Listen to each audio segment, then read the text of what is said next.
a How do you make a snare?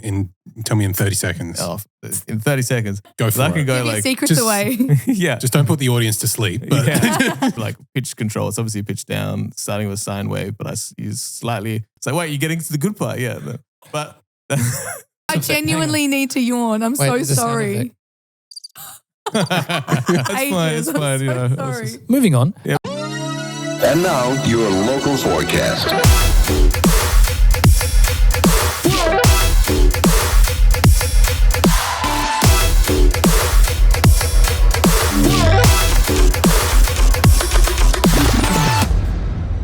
Here we go. Season 2 of the forecast. And we have very special guests. We have VOE in the house. Welcome. Thank you for Hello, having hello. us. This is Thank well you, guys. overdue. Yeah. Well, if you weren't too busy touring the world. Sorry. I know. We just can't help it. Welcome, guys. Thank you for being here. Thank you for Today, having if us. you're not watching, if you're listening on Spotify or wherever else, I've got Chief Street in the house. hello. And then do you guys want to be Kazi and Tevlo, or is it Caroline and Tom, or is it just VOE? Or like, how do we do this? I'll take the O and the E actually. Yeah, I'll take the V. But can you pronounce it O-E? Like, All right, every time you OE. speak to me? Yeah. So V. No, Caroline and Tom is fine. Yeah. So actually, Tevlo feels like old school now to It me. is old When I hear school. that, I'm like, it's like someone talking to me in high school or something. I'm like, Yeah. oh, no. It's how we met though, but well, I kind of wanted to go back Perfect in time. segue. Yeah. welcome. Chief can ask the first question. How did you come up with your Name. Yeah. We're on the same page. We finished our own. sandwiches? Yes. Yeah, because I think we were talking at a show not too long ago before you guys went on your tour, Yeah. and you guys were teasing a joke to me about some of the other names that you guys came up Oh, with before. Yes. But we about that? totally were like, we'll save it for the podcast, and here we are 2 months later. Yeah, and of I am course. ready. So I guess it came down to we were going to release our first single with Global League, and at that point it was still Tevlo and Kazi, and we had Armour together, but Tom and I in the studio just smashed out another 8 tracks, and we're like, oh damn, like we're definitely a band. Yeah, I guess this should be something. Yeah. yeah. So then we had 2 weeks to get the name figured out, so we had to send off the track for distribution. And Tom and I had basically all hands on deck, like all of his roommates, my parents. Mum was calling me every night with a list of names. I'm like, do better. So then, like when I was living In an old Marion. share house as well, so it was like proper share house vibes, and we just had like a shitty whiteboard as well that had been like a lot of dicks drawn on it. Around in between the dicks was all name ideas. Yeah, and I still have the notepad of all the shapes we were drawing. So we had all the shapes, like the lines and triangles and squares and circles before we actually had the name. And some of the names, I think one of them was Flesh Pond, Yeah. which is quite. How many of these are going to be appropriate to say? 'Cause- That's probably the worst. My mum. that's Who came up with that one? So that was in Band Generator. My mum Yeah. came up with Night Theory, which was a top contender. That's not I bad. came up with Church Groper. But I don't know. Like it got worse than that though. Yeah. There's so many. Like this list was It was just bad. big and dirty and not But then we worth were like, do we want shock factor? I mean, in my head, I wanted something really sleek. I wanted something I wanted something really fluid. Like you couldn't tell yeah, if it was. church. No, wait. That's great. No, not fluid like that. Flesh pond. It's a pond. It's fluid. I expect No. like death metal with Flesh Pond. Yeah, exactly. Cannibal Yeah, Corpse, like, I don't. like pig don't? squeals and Flesh stuff. Pond, I think, is something very different. like jazz. Yeah. Like, It's actually a pop band. is that just like I don't get what genre do you assign Flesh Pond with? Is That's your question. I said Definitely death metal, something Triple pig J. squeals. yeah. But yeah, we wanted something that was like, you could look at it and be like, is it a band? Is it a plane? Is it a bird? Like, Is it a pond? yeah, is it a pond? Or like be at the back of a festival and see the logo and know what's going on. So we sort of had the branding in mind before we had the name. So it was nailed down to, what was it? Night Theory? Yeah. DOE? Yeah, Night Theory. Which, for people that don't know, what does it stand for? So that was Tom's Yeah, roommate, do you want me actually. to- Yeah, you can take this one. Vision of Empire is what it stands for. It's And awesome. yeah, it came with a combination. So like this is in the whole process, which is I'm gonna tell the fun part now, the final. Okay. I'm just gonna like come in here and just steal the show of like this story. But yeah, so we'd been obviously spending ages trying to come up with these names. We had all our list of many inappropriate ones. And then while we're just one of the days just sitting in my little home studio recording, one of my best mates just came in and just literally kicked the door down and just literally just kicked the door down and was just just yelled Vision of Empire. And we're like, what? He's like, Vision of Empire. With arms, and he's like, Vision of Empire. Yeah, he was so excited. We're like, what are you saying? And he's just like, it's your new name. And we're like, okay. Like, took us a second. We're like, what? And it turned out like the game he was playing at the time, which was League of Legends. Any male knows League of Legends. Yeah. But like, his character had like a move that was just Swain. Obliterated. Like, it was like a 100-meter radius or something, but it's this big flash of light. But he saw the name come up on the screen for his ult, and he's just like, oh man, that sounds cool. Like, that is, and like, it took us a minute, but as we kind of took it, I'm like, that is a really cool name. But the full name was too metal. Yeah, that was one of the big issues. We're like, Vision of Empire sounds sick, but that I want to make metal if I have that name. Yeah. But we slowly connected our own story to it, which was kind of cool. Yeah. We're like, well, how does this relate to us? And we're like, well, we want to like just take over the world of our music, I guess. But not as much of a dark sense of like but then taking over the world, but like having an empire of our music in a sense and building that up. So it's like, the actual name came from one of the managers at Fresh at the time, because I was talking to him. I was like, I need something that's going to really resonate on radio when people are announcing it. And I'm like, Vision of Empire is too long. Vo doesn't sound strong enough. Voe doesn't. There wasn't. He's like, he's like, why not VOE like KFC? And I'm like, oh, son of a bitch. There it is. It's right there. And then it like D&D. connected with the VOE like D&D. Tom says I keep saying VOE like KFC, and we have nothing to do with KFC. And I'm like, I don't know about you. I don't know if it like takes away from our name, like associating with fried chicken to me. I think it's Like, great. I think it's more Sponsorships are relatable. welcome if you're watching KFC. Yeah. But then even then we're like, I guess there's enough people like KFC, but it's I said VOE like DNB. VOE like exactly. D&B, Like so- it's like, what other things sound the same? That What do we make? yeah. Oh wow. VOE, like 1, 2, 3. But yeah, so then we just matched because we had the pictures, because we were looking at like things to start with V and things would start with A. I'm like a little bit spicy neuro, and I just everything had to Sorry, what? like Spicy neuro. like little ADHD, little autism. I've heard that. I like that. I think it's used on TikTok. I've heard it from tweens. But I like things that like match, like everything has to match and be aesthetically like, there's no round shapes. I like that they were all pointy. Yeah. I know what you mean, like the V's, like the triangle. I've seen them. So it's a square, it right? looks cool, man. I think you guys have like really nailed down the marketing at this point. Yeah. I mean, we've been good, like even designing with the jackets and stuff. Like Tom in his head for the jackets was like, we want things down the arms, and then we have matching trackies. Like, and then because I want everything to match, we've got like tops, and you can do all different combos. And it's all just black and white, and it's simple and clean, and it can be for any human of any genre. It just, it works. Clothes. It's human clothes for people. Human clothes for people. You should check it out.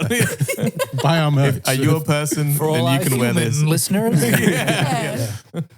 No, So you guys were separate artists. Yes. Yeah. How did you guys come together? Because I know there's a story here with Global League, which is the label that Nick and Luke run. Yes. Yeah. Well, yeah, I think Luke's got, Running. Luke's taking the charge at the moment. Yeah. Public announcement about that. Yeah. Well, we had Nick and I were in the studio because I was interviewing him for a release on Fresh, and he mentioned, I'm thinking of starting up this record label, and I was like, if you do, I've been working with this guy. We might have some tracks for you. This guy. And this guy. So how did you make your way towards each other? I didn't know. Obviously, Globally gave you a bit of a platform to release. Yeah. that was met also through Fresh. Yeah, it was also through the radio station. Nice. I brought Tom in for an interview because I really liked his track, Icy Love. On my own show. She interviewed me on my show. I didn't know this. 2 weeks after it was my show. Tom, okay, I didn't know this. And we've talked about this a couple This is of the times. funny part of the story. I was doing like the insomnia shifts. I was doing all the like the low key shifts of Fresh and working my way up. I was like, I don't need anything given to me. Like, I'm happy to just do it because I love being here. And then they were like, we've got a show that might be available. Are you free? And I was like, yeah. Didn't think anything else of it.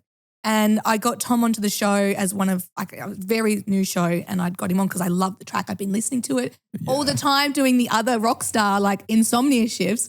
And I'm like, hey, I really love your music. I'd love to get you in and chat to you. Did not realize that the show they gave me was his and another person's show 2 weeks earlier, and that they'd gone on holiday.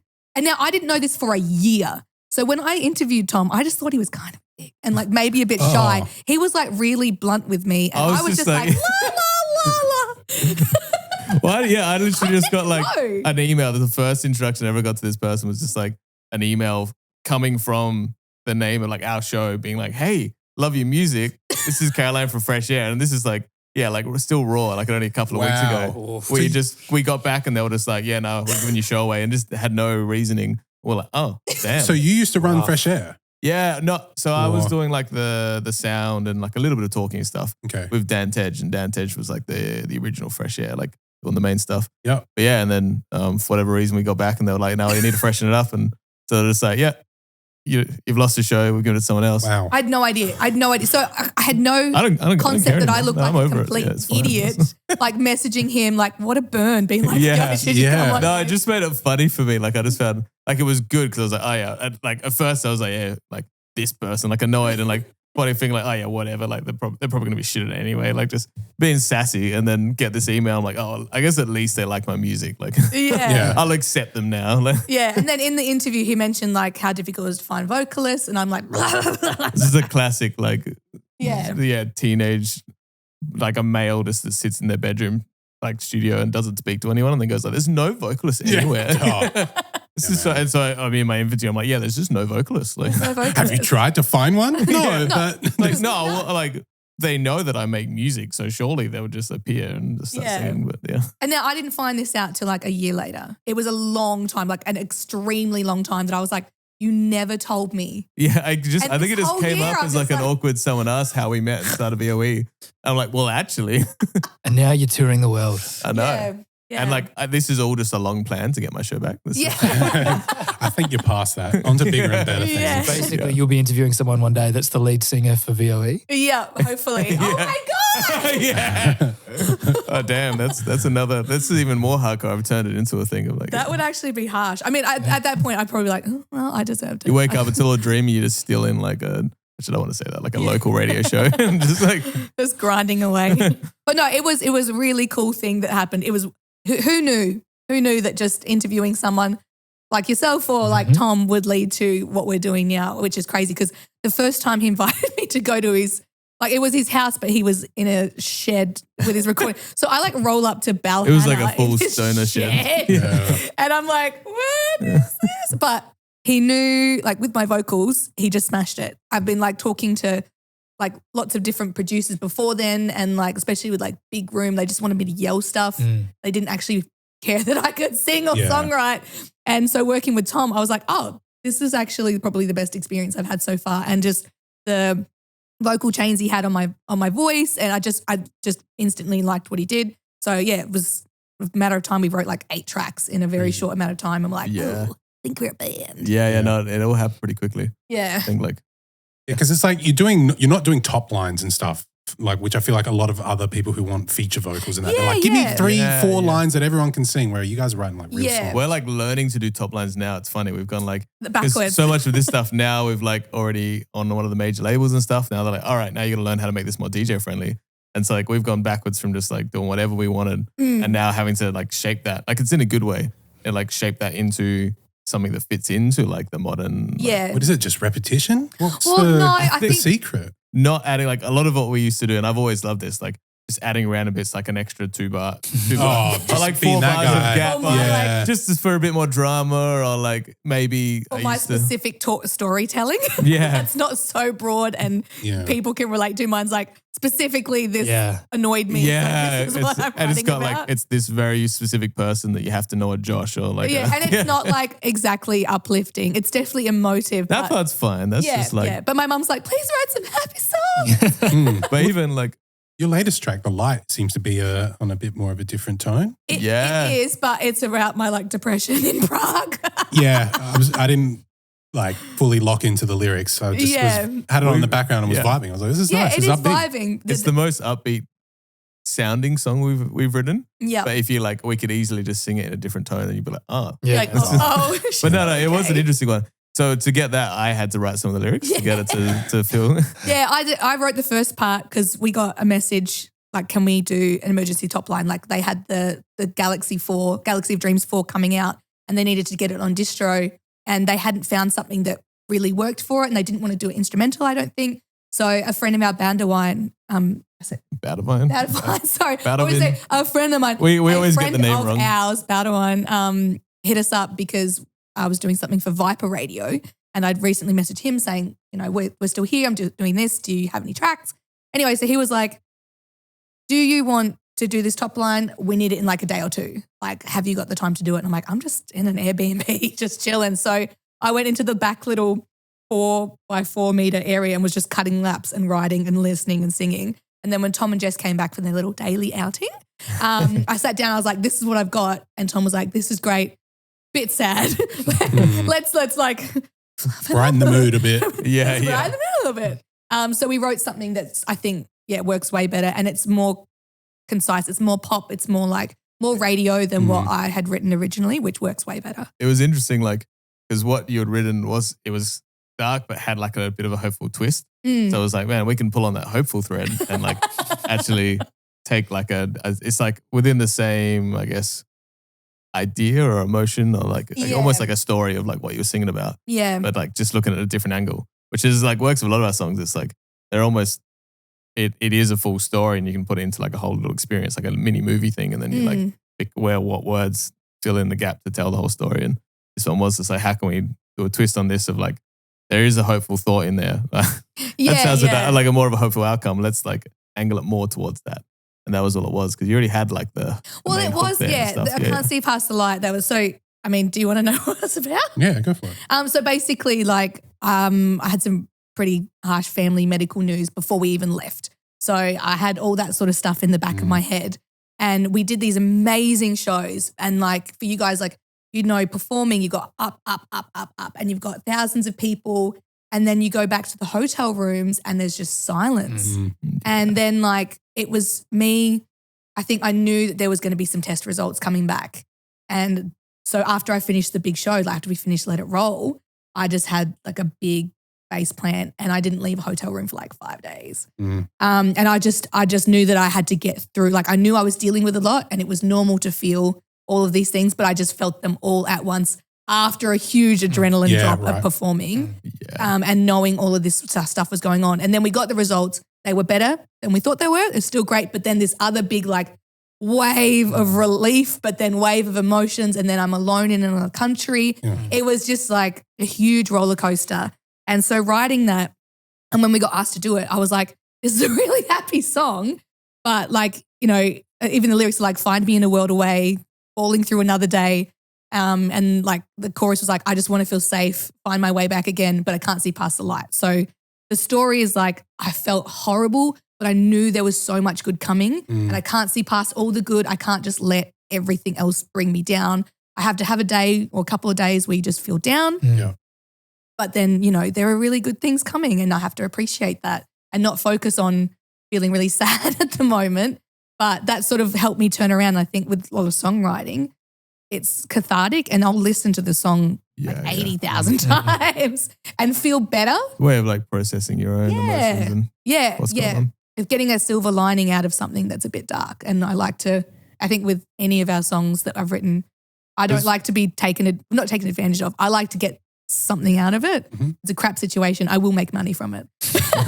I will write a song about it. I will create. It's funny. It was like a good time to be pushed to write something more hopeful. Like it actually, because then it, I guess for yourself, forced to like look for the hopeful twist in everything that's going on as well, because you had to match it with the song, but in a good way. Like because there was so much good that was happening, but like there was so much else that I think I'd been held in the back of my head, and at that point for 2 months, and just not dealing with it, and then I had to deal with all of it at once. So professionally, you're peaking. You've gone to Europe to tour some of the biggest festivals they've got, and then your personal life. It's all ticking away in the back. And I think a lot of people forget that about artists. It's like there's so much going on. It's not just a show. More than just an object.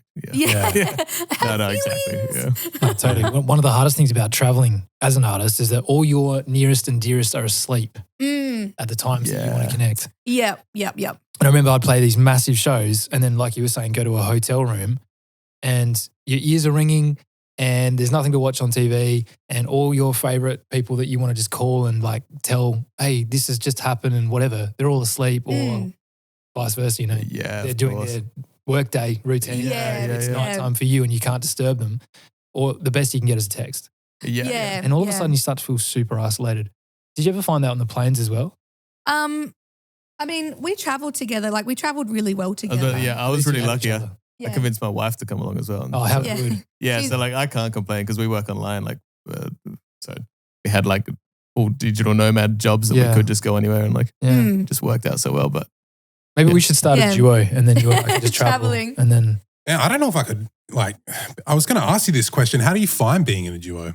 It's really good. Like, to be honest, I think having Tom and Jess on that tour, like, yes, there was that time. I mean, that was the one time that they went away to Sweden, but I still had other times. We had really good communication. I think there was only one time where we got a bit like, but we had no sleep. We played at 2:30 in the morning. We flew out at 8 a.m. and then like we couldn't get into the Airbnb. We were all just tired. So we actually said like, before we say anything, let's just all have a nap.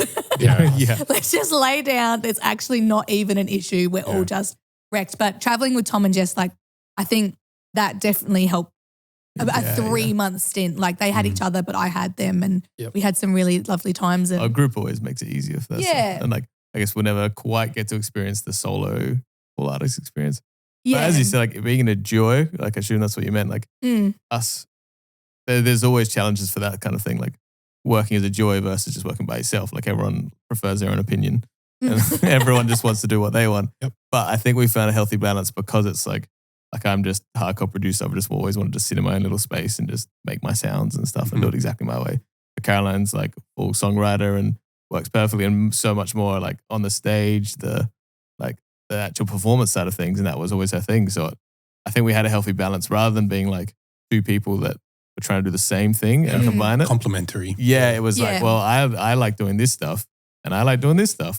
And so now we just cross it over and learn from each other that way rather than being like, bashing heads at like, no, I want to produce it like this, like Ableton, FL Studio, Ableton. It's like, well, no, FL Studio. I learned FL Studio so that it was easier to share projects with Tom rather than me because he'd been doing FL for like 20 years at that point. So I was like, it was like, where are the projects getting made? And I was like, well, there's only one answer. But then it's like the same thing went for like Caroline was the only one that actually had DJ decks and stuff. So when it came to practicing, it was like, well, I'm going to learn from her. She's the one that knows how to do it. Like, I can't be like FL Studio, like, till it work. I'm like, damn it. But I think we appreciate each other's strengths. Like, I know where I stand. I know where I need to improve. Good. And I think,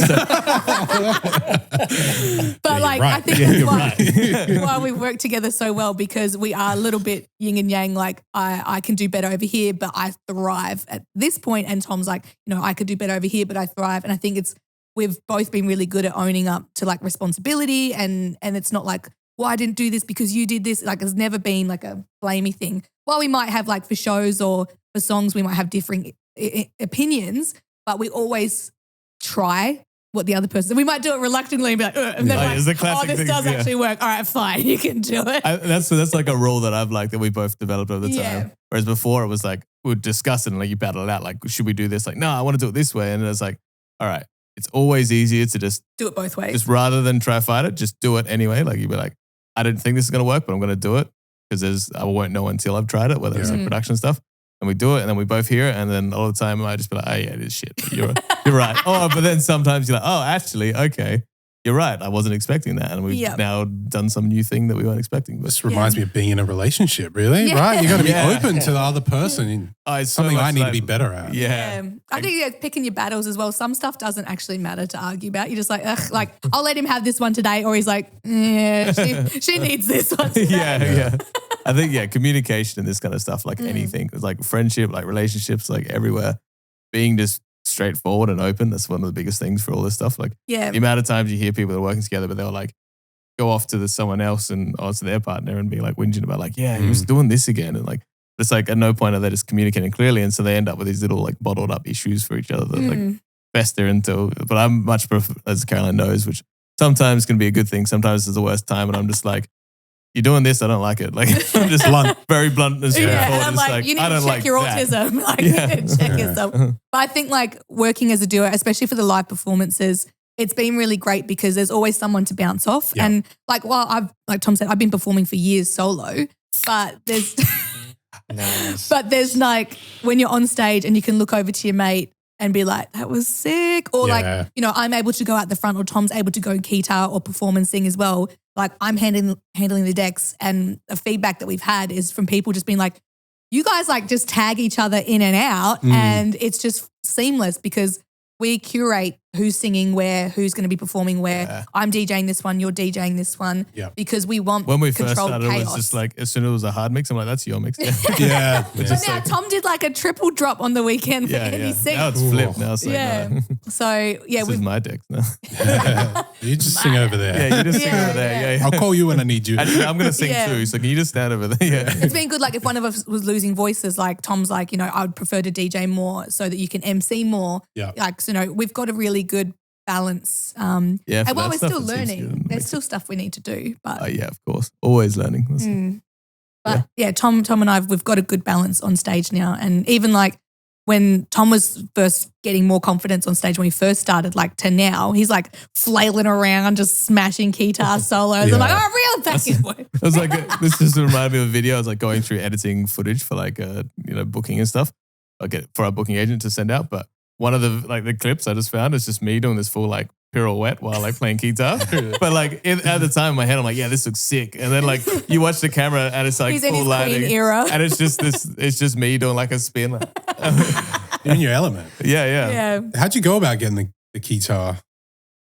Like learning it, playing it? I mean, it was a pretty easy option because I've always played keyboard. Like I started on piano as a kid.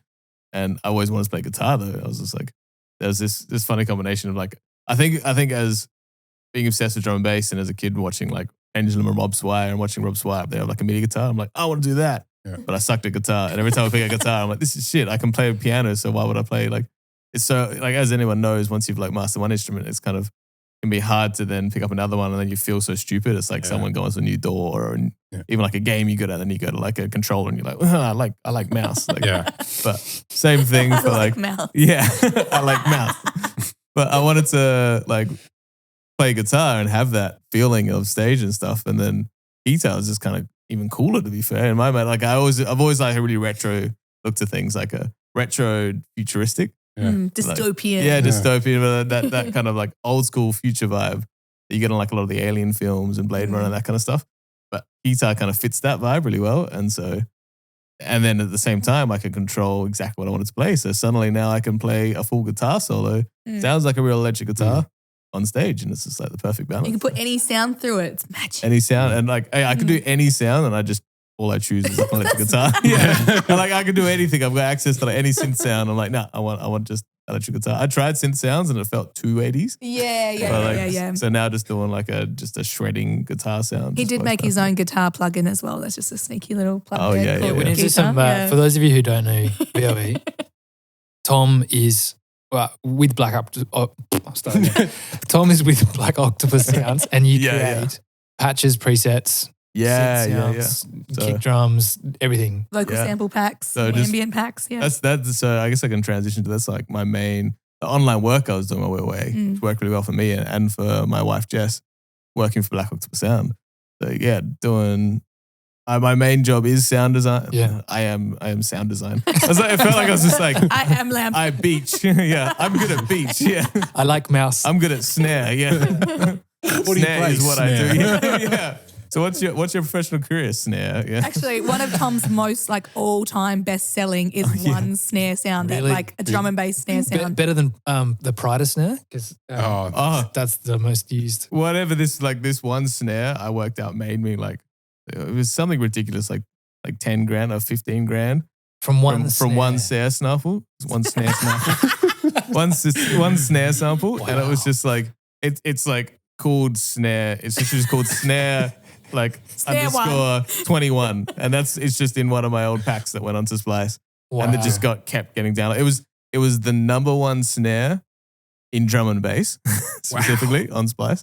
I have to specify, but number one snare in drum and bass on Splice for like 2 years running, and I just every time I go and check there, and it's just still at the top, and I was like, can I ask? I almost got like the wave file tattooed on me because I was so happy with it. Do that? Yeah, it paid for its own tattoo. That's so sick. Yeah. Are you hearing like other music and hearing a lot of samples? Because I got to give a bit of background here. So we had a Global League submission maybe 3 or 4 months ago that I had to pass on because it had your vocals in it. And but not to the level, like not to the standard of usage that would Yeah. this is an accepted demo. It was just like, I recognize that. That's Caroline. It's my splice vocals. Yeah. So do you now hear lots of music and you're like, that's my snare or that's my kick or that's my preset and whatever? Yeah, we It's get a funny vocals thing. sent through as well. Yeah, the vocals have showed up a lot, but even in the past, like, it's hard because it almost sometimes you feel too cocky when you're like, nah, that's definitely mine. Because it's like laid, it's slightly altered. You can't be 100% sure, but like there's times where I'm like, nah, that's just straight up my sound or my Serum preset or whatever, which is like a cool thing. And like, it's a little brag that no one else really cares about. Like if you're in a car with like other people just listening to music, I'm like I designed that. See that? Yeah. You hear that?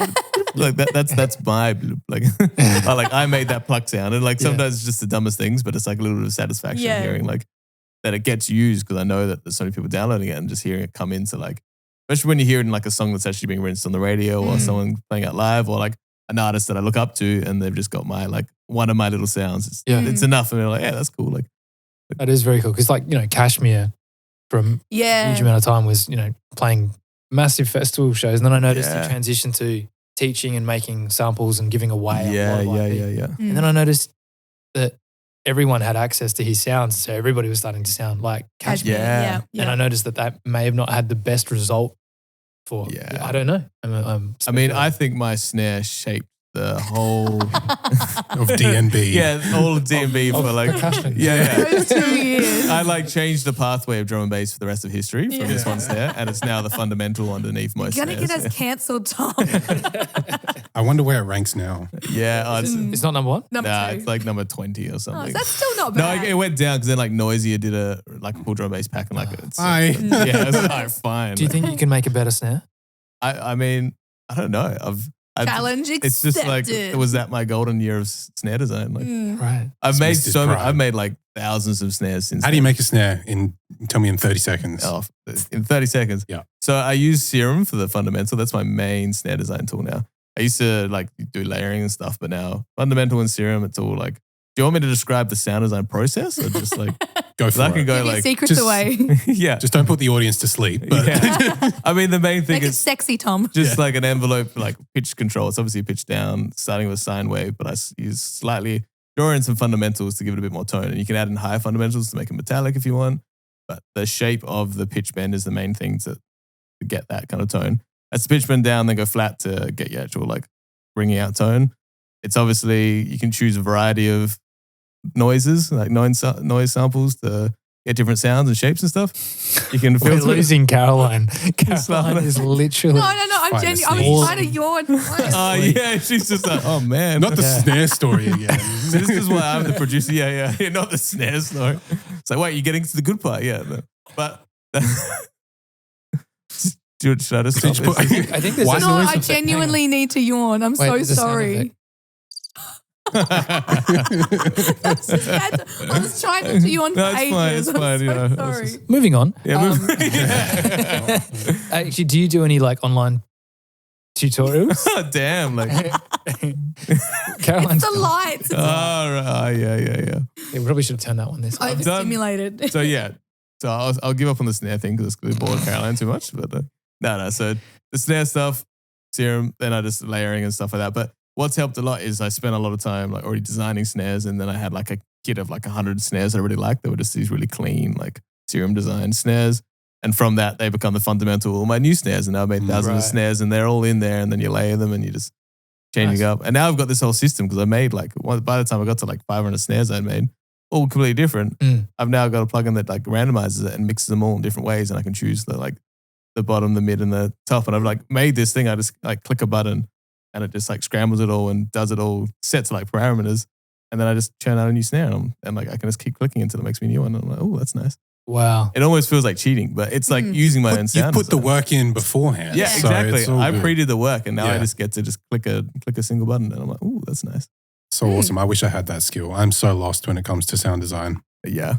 Yeah, just not one of my strengths. But you should have let me, if Caroline let me finish, you would have known how to make the perfect snare. Yeah. I Just have genuinely to was download made the like, pads. I'm so sorry. A $20,000 snare right there. It's all right. I know. I just go get a snare 21 and I'm sorted. Yeah, exactly. Yeah. I think I'm a bit lazy. I think where my background started in making music is that using the Launchpad, I just wanted to play. Yeah. You know, like imagine sitting at a piano for the first time. You're like, oh, I've got to build it. You know, like, you just, where are the strings? Where's the hammer? You know, Yeah, exactly. So I think I've always been a little bit impulsive. So I need to like have the sounds ready to go to be able to make my music as opposed to like, oh, how do I make the sound? But of course, I would love to, if I had more time, I'd love to sit in a room with you and actually like learn. And how to make because for a long time in EDM, it was all about the producer using, 100% authentic samples or patches or whatever. And it was never a good look if you had been using Nexus as a massive one that got rinsed 10 years ago, where everything was like, oh, I recognize that Steve Aoki tune because he used preset. Exactly. Hollywood expansion or something, right? Yeah. I'm not saying that Steve Aoki did. I think he did. But you know what I mean? So it's always been like that edge of producers that can make their own sound. Yeah, and end up with like their own, exactly their own sound because of it. Like something a lot more unique. Yeah. So I mean, there's even stories of like the Korg synthesizers. Like one of the first settings was a sound that I think Blur used. Right. Or and like there's and even like Thriller and Michael Jackson. Yeah. Oh yeah, it's like the old classic synthesizers that where they've just gone through the settings and we're like, this all is the old it. radio hits and you're like, oh. But it's how you use it. I think it's, you can use exactly the same samples as another producer, but if there's not a little bit of spirit behind it, if there's not a little bit of individuality, it isn't going to stand out. But if you make it your own, I've got a question on that. And there's a lot of songs that Gen X think are originals being put on the radio right now and they're not. Yeah. We're talking like 90s and early 2000 hit songs. I've noticed that. Where the top line has been just ripped straight from it. Like I'm Blue. Yep. Big Rex and David Guetta. I think it's a very catchy song, but 100%. I don't like what they've done. No. And there's a couple more. I could mention maybe 10. I know exactly what you're talking about. Yeah. What are your thoughts on that? Like the music industry, I think, is headed into a pretty dark place of just regurgitating and revamping. Yeah. Where's the originality? I mean, it does, normalizing that does sort of push out a lot of original writers. And like people love familiarity. And I know that there's specific like pop styles where they will mimic or somehow throw in like nursery rhyme hooks or melodies or just the iambic pentameter? How do you say that? Edit in that I've said it properly. Marshmallow. But there's literally there's formulas that you can use. So I guess it depends on your genre. We don't follow a lot of things. And I think we're very lucky that we worked with Global League, that you guys foresaw that the songwriting was a big important part for us. And we didn't go down like the straight up pop writing. I do. Interrupted you though. Sorry to interrupt. We did say with asking for it. That was a section. Where yes, we were like, we swapped it around. Swap it around. It did work though. It did work. But that was formula like 101. Yes. Like familiarity. That's the structure of the song. And now with all these major releases, you're finding that they're sort of pushing you back to formulas. Yeah. I mean, not for us exactly. I mean, listening on the radio, I would say like I'm seeing a lot of patterns. It depends, like arrangement formula. That's one of the biggest ones that like if you like, which early on I had a lot of issues with, like I'd always had we talked about this before, like adding in a couple of bars or just had to more be bars special. because it added more drama and it felt good there. Suspense. But it doesn't. But for the love of music, like the music connoisseurs, and sorry, I have totally interrupted. No, you're fine. I'm taking this on a tangent. Selfish. Yeah, so rude. When I used to listen to extended play music for myself, I used to love that it was an 8-minute song and that some of those choruses would double or like the breakdowns took forever, but it was like a journey, right? It was the emotion behind it. Like it pent up. And this thing called Spotify came around where they valued that first 30 seconds. Yeah. And so what we found as a label is that if we put the chorus of the song at the start of every track, you would get at least 30 seconds. So that's a play. That's a revenue stream. Like, and that crueled the industry. Well, even for radio, like anything between ideally 2 minutes 30 and 3 minutes 30 is something that will probably get pushed more, because a lot of times when I was working for Fresh, you've got advertising, you've got all these things to fit in. Maybe sometimes when the host hadn't extended and over the portion of a show, there would be room to put in something small. Like you've got 2 minutes. Yeah, okay, great. And they would go, a lot of the times, anything that was around 2 minutes, 2 minutes 30 would be the first one picked, because you can arrange, like just like on Pioneer, on Dex, you can go by key, BPM. On this particular program, you could go by length of track. Yep. So whatever time you had left, if you only had 2 minutes left or you've got a minute and a half left, you'd go for those shorter songs. So when people have asked us about songwriting and for themselves, I've always said, if you can keep it short and sharp and sweet, you've got a better chance of it getting picked for radio. Yeah. The longer ones, unless you're a bigger artist and it's like, huge, well-known name, you can push it a little more. You can have a 4-minute song. Rufus Du Sol can have a 9-minute song. Yeah, and they that's a will more play interesting the full version. side of that. Yeah. Yeah. Oh, sorry, like taking over what No, you go were for saying it. there. Like, if you're a bigger artist, suddenly you can get away with more. Yeah. And it's interesting that because then like someone with a massive name could be like Bring Me the Horizon or something could put like a 10-minute song on their album that has that epic build up and everything. People are like, wow, it's so unique and original. They get praised for it. Yeah. But it's like, it's because they don't have to worry about people not listening. Like they don't have to worry about people getting bored or something. It's like their name carries the song and carries it all behind them. Yeah. Which it's almost like they get to the point where they have the privilege to be able to then not worry about it as much. Yeah. But then getting praised for it is an interesting thing because it's like, we've got, wow, so unique. Like such a crazy thing or a brave thing or like, I don't know, a statement almost. But then it's just like, it's because they then don't have to be restricted by what you're kind of talking about, the rules and the expectations and what fits in with like this, like with Spotify or the radio and stuff. And what you're saying, Caroline, like that's just what people expect or what they need, or it's just easy to use content. It just fits in with. Yeah. So if you demonetized music, yeah, that would then break all the limitations and the formula. Yeah. Yeah. 100%. But then people like familiarity as well. So there's people that listen in different ways. There's consumers who just, they just want to hear the next song and they want to find new things. And then there's other people who are like the die-hard fans and they will listen to your album and your album alone. So I guess it's about building a genuine audience so that when you do want to be a little bit more independent from what a label might be saying, you've got the audience to capture that. Because like if you were playing a live show and you only had 10 people and you played a song that none of them liked, you're like, crap. But if you had 100,000 people and 10 people didn't like it, you still had, 999,000 people that are still there and supporting you. So I think, if you want to get signed by a label and you're not signed already, follow formulas and follow familiarity and what they know will generate an income. If you're already signed or you're not really, or you're after independent releases, then you can do your own journey. And I think a lot of artists that do their own journey might take a bit longer, like it took a bit longer for us, but we found people who saw a vision, and Viper that we work with are 100% on board with how we structure things, and they're very supportive of the style of music that we make because we are a bit different. I think that is a good example. Like even though we're not that far off, like we're still now more so within the formulas and within the rule set to an extent, but a lot of what we've been doing is definitely like almost old school in a sense, so it doesn't fit in as ballad well. D&B. And like as we've had so many DJs come up to it, like I love your music, but I don't know how to mix it into my and like they're like, well, there's vocals here and then it happens here, and it's just like because we're writing. There was no rules. Right. All the songs got written just sitting in a room with a piano and then just doing whatever felt good. Yeah. And like it was like, oh, but it sounds cool having that here. Let's put that there. And it was never based on these rules that you're talking about and like the familiar, like the stuff that people expect. But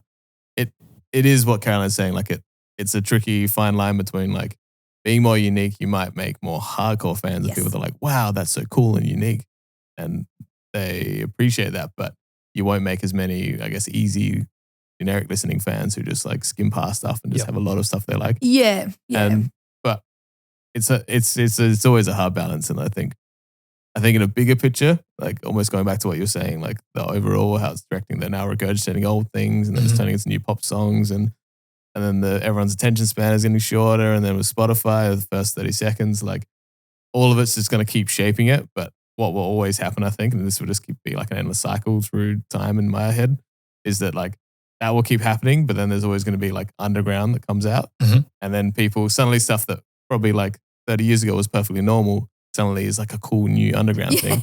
And people are like, wow, did you hear this guy? He did like an 8-minute track. Yeah. And like no one's going like, it's like, but Deadmau5 did that so long. Like, but they'll forget that, and it would be like suddenly this heaps cool, new, impressive thing, and someone's like going against the rules of music, and they've got their like epic build up and stuff. And people are, and I feel like it's always going to be like that. And they'll become the underground until that becomes a new popular thing, because the underground eventually becomes the popular, and then it gets, that's in my head. It's just going to be this endless cycle of like, it's always, it even happened, like similar things happened in the past where like this is what was popular, and so people kept copying it and imitating it, and it's just. Yeah, I mean, I appreciate it because sometimes they are bangers and you're like, oh, they've really turned it around. It genuinely does sound like a track that has just been released. If you didn't know any different, it doesn't sound like they've taken that.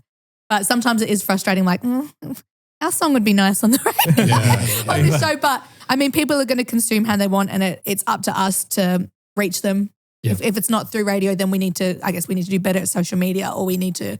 We just do better. We stay back after shows. We make sure that we talk to people and like thank them for coming. Like, you know, when we're in Slovenia, someone had driven 5 hours from Germany to come see us. Whoa. So like we always try to make that effort so that we do build up a fan base and show that like we care. Like, you know, they put in that effort to listen to our music and come to shows. So hopefully that way it builds up. But I think that's and hopefully one day people will be remaking our songs. Yeah. Love that. Doing little covers, but. Well, look, I reckon we need to get these guys back for another episode. Oh, for sure. There's so much more I want to ask you. So to wrap up, can you let us know what's on the immediate future plans for VO8? Immediate future plans. Well. New album? Yeah, I don't know if we can announce yet. Yeah. We're working on a whole bunch of tracks that may. Whoops. Can we just say hopeful? Hopeful. We've done 2 EPs with Viper. We've done an EP with yourself. And next on the horizon it is to hopefully do an album. No. I mean, you knew us. We already had like 35 tracks in the bank. You're sitting on like 10 terabytes of music. Yeah. We actually had to stop writing because we had too much. But yeah, so we're looking at doing that. And then obviously coming back from tour.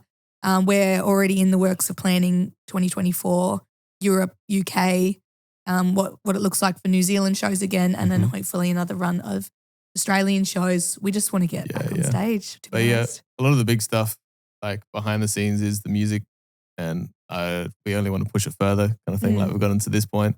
Like now, like I can feel, at least for production side of things, we can feel pretty confident that I can make something and we can make something together that's fits that level, fits the top of drum and bass and these labels and stuff. Like that's cool. But there's always like, I'm always wanting to learn more and just push the barrier a bit more and then like become something different. And like now we've gotten to this point, it's like, cool. What's next? Like, how do we keep learning for that side of things? Yeah. And so I love when I've got this bit of downtime to then like push our production and push our songs a bit further and get it ready to then hopefully come out with stuff next year that people haven't heard in the same sense, or it's like just slightly new as much as you can push the boundary without breaking it, I guess. But so lots of plans for cool new songs and cool new, hopefully, sounds and snares no one's heard before. Any 8-minute tracks in there? Yeah. Snare 22. Surely there's one song longer than 5 minutes. Oh man, I gotta get this. I want to push for this now. We've got some like epic cinematic ones. You can sneak one in there. Yeah. Well, if it's an album, we can. Yeah. There's one track that we use for we use during our tour. That's our end of performance song, and it's literally called Over. And that's like 5 minutes. But the first part, the intro and outro, are like ambient, cinematic, dark sounds, so that we can announce like last track, we can do photos with people, we can say thank you, and then it has time at the end for people to come in and pop their USBs in. And it's a courteous song. Wow. It's a song thoughtful. It's thoughtful. It wasn't the plan. Like making it was just like it's just we just had this vision of like a cinematic scene going into like a very dark dystopian world. And well, when we came and saw your show before you went to tour, I was very impressed. It was so sick. Thank you. Just like, pedal to the floor. It was just full on. You guys, I think you got such great chemistry. You're doing something unique. One stage, like, Carolyn, you're singing your heart out, and then you switch, and Tom comes out, and then the guitar's out, and the drops are insane, man. You guys have got like the full package. I'm really excited. I think like the sky's the limit for you guys. I appreciate that. I think we've learned a lot, like going on tours and seeing what people in D&B and Europe progressed are doing. A little bit. We've like did you learn a lot? Yes, like even because I taught a lot of people.